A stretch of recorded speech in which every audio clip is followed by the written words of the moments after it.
Kembali lagi di kelas Bu Lucy. Hari ini kita belajar tentang sumber daya yang dibutuhkan dalam usaha makanan internasional. Sumber daya disebut juga faktor-faktor produksi ya. Apa itu faktor produksi? Faktor produksi adalah setiap benda atau jasa yang digunakan untuk menghasilkan atau meningkatkan nilai barang atau jasa. Faktor produksi dibedakan menjadi 4 bagian. Yang pertama, faktor produksi alam, kedua, tenaga kerja, ketiga, modal, dan keempat, kewirausahaan. Kita bahas satu persatu. Yang pertama, faktor produksi alam, yaitu segala sesuatu yang tersedia di alam. Contohnya, pertama, air, digunakan untuk mencuci, memasak, dan sebagai minuman. Kedua, tanah, digunakan sebagai lokasi usahamu. Dan yang ketiga, iklim dan udara sangat berpengaruh untuk pilihan makanan.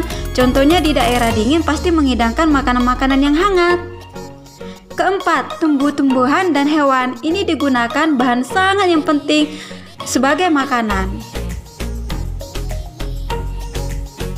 Kita bahas yang bagian kedua, yaitu faktor produksi tenaga kerja, yaitu segala kemampuan yang dimiliki manusia baik jasmani maupun rohani.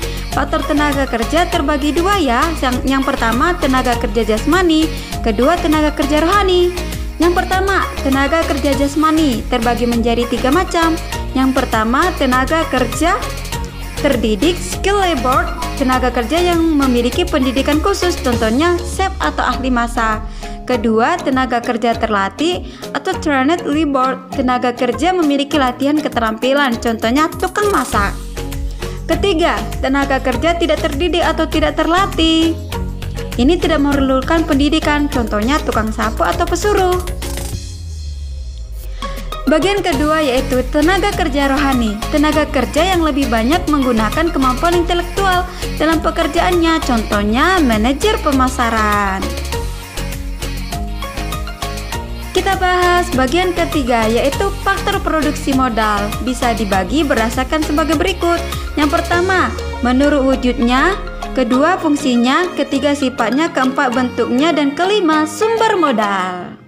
Yuk, bagian-bagiannya. Yang pertama yaitu menurut wujudnya. Ini terdiri atas 2 bagian, yaitu modal barang atau capital goods, dan yang kedua, modal uang atau money capitals.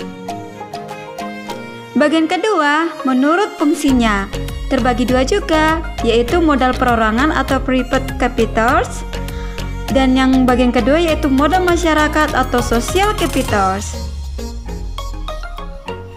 Bagian ketiga yaitu menurut sifatnya, terbagi 2 juga, modal tetap atau fixed capitals, dan yang kedua, modal lancar atau variable capitals. Yang keempat, menurut bentuknya, terbagi 2 juga ya, yaitu modal nyata atau konkret, dan modal tidak nyata atau abstrak. Yang terakhir yaitu menurut sumber modal, terbagi 2 juga seperti yang lain-lain, yaitu modal sendiri dan modal pinjaman. Terakhir kita bahas bagian yang keempat, yaitu faktor produksi kewirausahaan. Seorang wirausaha harus memiliki keahlian ya. Yang pertama, keahlian memimpin, kedua, keahlian teknologi, ketiga, keahlian organisasi. Oke, sampai sekian pembelajaran kita hari ini. Semoga bermanfaat ya. Jangan lupa like, komen, dan subscribe. Sampai jumpa kembali. Bye-bye.